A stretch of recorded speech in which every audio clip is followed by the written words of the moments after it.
आज जो है मैं इस वीडियो के माध्यम से आपको बताने जा रहा हूं कि जीडीएस ट्रांसफ़र के नियम क्या हैं, क्योंकि हमारे बहुत सारे भाई लोग जानना चाहते हैं। ज्वाइन भी किए हैं जीडीएस में और न्यू वैकेंसी में अप्लाई भी किए हैं जनवरी शेड्यूल 2025 वाला, जिसमें 21,413 पद है। तो ट्रांसफ़र के नियम जानना चाहते हैं, दूसरे राज्य में फॉर्म फिल किए हैं, दूसरे डिविजन्स में किए हैं, दूसरे डिस्ट्रिक्ट में किए हैं, वो चाहते हैं कि किस प्रकार से जल्द जो है वो अपने गृह जिला में आ जाए, अपने घर के आसपास ट्रांसफ़र लेके आ जाए।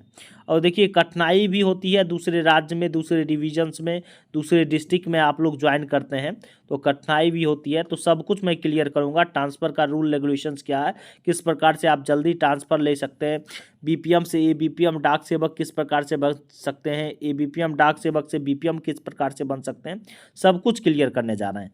तो आप लोग जो है चैनल को सब्सक्राइब करें। मैं खुद भी जीडीएस बीपीएम हूँ, आपको जो भी जानकारी दूंगा सही और सटीक जानकारी दूंगा। देखिए पहले जो था ट्रांसफ़र जीडीएस का अच्छा मतलब 1 साल के टाइम पीरियड में हो जाता था और साल में 4 बार ट्रांसफ़र पोर्टल खुलता था। लेकिन क्या हुआ कि 10/10/2024 का जो सर्कुलर आया उसके बाद जो है ट्रांसफ़र जो है साल में 2 बार खुलना स्टार्ट हो गया, साथ ही साथ 2 साल का नियम भी लग गया। यहाँ पे नियम क्या कहता है हम आपको बताने जा रहे हैं कि 1/7/2024 के बाद जितने भी जीडीएस ज्वाइन करेंगे, यहाँ पे आप लोग देख सकते हैं 1/7/2024 के बाद उनका जो है 2 साल का पीरियड होना चाहिए ट्रांसफ़र लेने के लिए, जो नॉर्मल ग्राउंड पे, जनरल ग्राउंड पे ट्रांसफ़र लेने के लिए। लेकिन म्यूचुअल ट्रांसफ़र 1 ही साल के लिए है, तो म्यूचुअल ट्रांसफ़र भी आपको मिलेगा। बहुत सारे जीडीएस वाले लोग को म्यूचुअल ट्रांसफ़र भी मिला है पिछले बार जो ट्रांसफ़र पोर्टल खुला। आप लोग क्या करेंगे कि हमारा एक टेलीग्राम ग्रुप है, all India GDS all circle, वहाँ पे जाके आप लोग ज्वाइन कर लेंगे, जिसका लिंक डिस्क्रिप्शन बॉक्स में है। जिस समय ट्रांसफ़र पोर्टल खुलता है आपको म्यूचुअल वहाँ पे मिल जाएगा, और अपने फ्रेंड को भी ऐड करना है, जिससे कि एक दूसरे की मदद करेंगे तभी जो है आपको भी कोई मदद करेगा। म्यूचुअल बहुत मिला है, 50+ जीडीएस वालों को वहाँ से म्यूचुअल मिला है। तो आप लोग अगर 1 साल में ट्रांसफ़र चाहते हैं, नहीं चाहते हैं कि जनरल ग्राउंड पे 2 साल में होगा, म्यूचुअल में 1 ही साल में ट्रांसफ़र हो जाएगा आप लोग का, तो आप लोग जो है म्यूचुअल ढूंढना स्टार्ट कर देंगे। जब भी पोर्टल खुलने का रहता है तो वो ग्रुप खुल जाता है, या ऐसे भी रात में खुला रहता है, तो आप लोग उसमें वार्तालाप कर सकते हैं। अब देखिए क्या है, नियम क्या कहता है हम आपको बताने जा रहे हैं। मैंने आपको एक चीज़ और भी बताया, मेल के लिए 2 चांस है, 2 बार ट्रांसफ़र ले सकते हैं, फीमेल के लिए 3 चांस है। और एक बार जब ट्रांसफ़र ले लीजिएगा तो उसके बाद जो है 1 साल तक आप ट्रांसफ़र नहीं ले सकते। दूसरा ट्रांसफ़र लेने के लिए 1 साल का कूलिंग ऑफ पीरियड चाहिए। अब देखिए मैंने आपको एक चीज़ बताया कि बीपीएम से एबीपीएम भी बन सकते हैं, एबीपीएम से बीपीएम भी बन सकते हैं। अब देखिए बीपीएम जो लेवल 1 होता है, बीपीएम लेवल 1 4 घंटे का, जब आप लोग न्यू ज्वाइनिंग करते हैं वो 4 घंटे वाला है, वो लोग एबीपीएम लेवल 2 में जा सकते हैं, 5 घंटे में जा सकते हैं, क्योंकि दोनों का टीआरसीए स्लैब 12-12 हज़ार का होता है, इसलिए जा सकते हैं। अब बात आया एबीपीएम डाक सेवक का, लेवल 1 का, उनका 10,000 का स्लैब होता है 4 घंटे वाला, तो उसे जो है आपको अपग्रेड करवाना पड़ेगा। एसओ में डाक सेवक काम करते हैं जनरली, आपको भी पता है, तो वहाँ पे जो है इजीली आपका जो है लेवल अपग्रेड हो जाएगा, 12,000 में चल जाइएगा तो आप भी बीपीएम बन सकते हैं। और ये बीपीएम वाले भी अगर बीओ लेवल अपग्रेड हो जाएगा, लेवल 2 में चले जाइएगा तो आप भी बीपीएम लेवल 1 बन सकते हैं। तो इसी प्रकार से, और ट्रांसफ़र के माध्यम से जो है आप वहाँ पे ईजिली बन जाइएगा, एबीपीएम डाक सेवक से बीपीएम और बीपीएम से एबीपीएम, कोई इशू नहीं। मैंने आपको सब कुछ क्लियर कर दिया। और पोर्टल जो है साल में अब 2 ही बार खुलता है, एक बार जो है जून जुलाई, एक जो है दिसंबर में। तो यही रियलिटी है, सच्चाई है। अब देखिए क्या चाहिए, कुछ चीज़ लोगों को नहीं पता रहता है। आपको क्या करना है कि जब आपका फर्स्ट डीवी कंप्लीट हो जाता है, उसके बाद सेकेंड डीवी जब कंप्लीट हो जाता है, सेकेंड डीवी के 1 महीना के अंदर आपको ज्वाइन कर लेना है। वो प्री एंगेजमेंट एक्टिविटीज़ होता है। आप अगर अच्छा से कांटेक्ट रखिएगा अपने एसडीआई से, जहाँ पे सेकेंड डीवी हुआ, अपने अथॉरिटी से, तो प्री एंगेजमेंट एक्टिविटीज़ में अगर आपका सब डॉक्यूमेंट सही है, डिजी लॉकर के माध्यम से सब कुछ चेक होगा, 10th का मार्कशीट, कास्ट या कास्ट में, उसके बाद ईडब्ल्यूएस और पुलिस वेरिफिकेशन बाद का बात है, पोस्ट इंगेजमेंट एक्टिविटीज़ में आता है। और अगर मैनुअली भेजना चाहें 10th कास्ट तो वो भी भेज सकते हैं, उनका इशू है। लेकिन ये सब डिजी लॉकर से वेरीफाई होने के बाद आपको जो है सेकेंड डीवी के 1 मंथ के अंदर ज्वाइनिंग हो जाता है। बहुत लोगों का हो गया है, जो प्रयास करते हैं हो जाता है, नहीं तो जो नहीं प्रयास करते हैं 6-6 महीना जो है रुका रहता है, मैं देखता हूँ। तो ये रियलिटी है।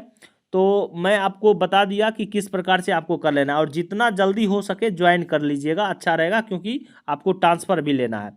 और म्यूचुअल ट्रांसफ़र के लिए मैंने आपको बता ही दिया कि म्यूचुअल ट्रांसफ़र के लिए जो है आपको 1 साल का होना चाहिए, लेकिन जनरल ग्राउंड पे अगर आपको चाहिए ट्रांसफ़र तो 2 साल पीरियड होना चाहिए। और म्यूचुअल ट्रांसफ़र के लिए हमारे टेलीग्राम ग्रुप में आप जाके ज्वाइन कर सकते हैं, लिंक डिस्क्रिप्शन बॉक्स में है। अब देखिए, हम आपको एक चीज़ और भी बताने जा रहे हैं कि एक डिवीज़न के अंतर्गत जितना भी वैकेंट सीट होगा, ऑल वैकेंट सीट, वो आपको आप ट्रांसफ़र के समय उसमें जो है प्रेफरेंस डाल सकते हैं, सभी सीटों को प्रेफरेंस डाल सकते हैं। टोटल सीट के अंदर एक ही डिवीज़न में ट्रांसफ़र के समय जनरल ग्राउंड पे, और म्यूचुअल ट्रांसफ़र में तो उसका आईडी लेके आप म्यूचुअल में डालिएगा, जिससे म्यूचुअल आप कर रहे हैं उसका एम्प्लॉय आईडी को इनरोल करना पड़ेगा वहाँ पे ट्रांसफ़र अप्लीकेशंस फॉर्म पे। अब देखिए, कुछ और ख़ास बातों का ध्यान रखना है आपको।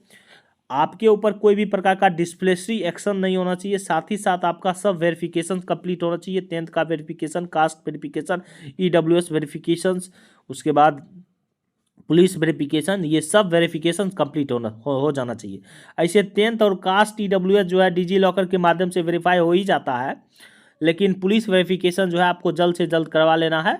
1 साल से पहले सब कुछ करवा लेना है। थोड़ा आप मेहनत कीजिएगा, थोड़ा ध्यान दीजिएगा, तो आपका जो है ये सब कंप्लीट हो जाएगा।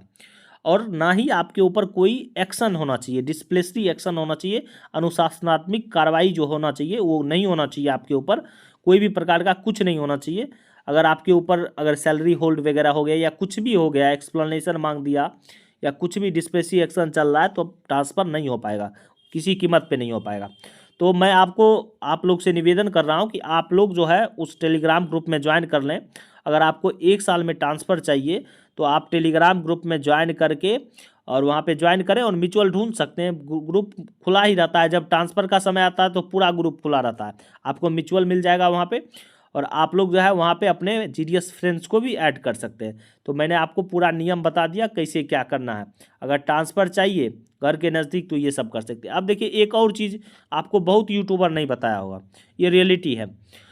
अगर आपका गृह जिला मतलब सेम डिवीज़न में आपका घर भी है और सेम डिवीज़न में आपका ज्वाइनिंग भी हुआ है, ये BPM डाक सेवक किसी भी पद पे, तो उस सुपरिटेंडेंट सर के पास पावर होगा कि आपको कहीं भी जो है लगा सकते हैं। मतलब आपका पोस्टिंग कहीं और है, कोई भी सब डिवीज़न में है, उसी डिवीज़न के अंतर्गत घर से 50 किलोमीटर दूर है, लेकिन अगर सुपरिटेंडेंट सर चाहें कि आपके घर के नज़दीक वाला BO में काम करवाना तो करवा सकते हैं, ऑफिशिएट कर देंगे आपको, कोई दिक्कत नहीं है। वहीं पे जो है आपको एज ए वर्किंग के लिए वहाँ पे ही एक लेटर मेमो इशू हो जाएगा।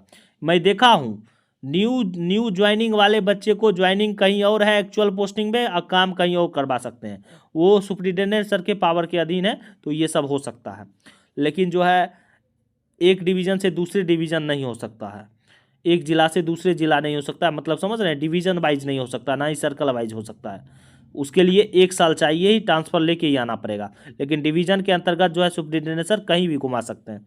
तो अगर वीडियो पसंद आए तो चैनल को सब्सक्राइब करें और वीडियो को सभी जगह शेयर करें। Thank you.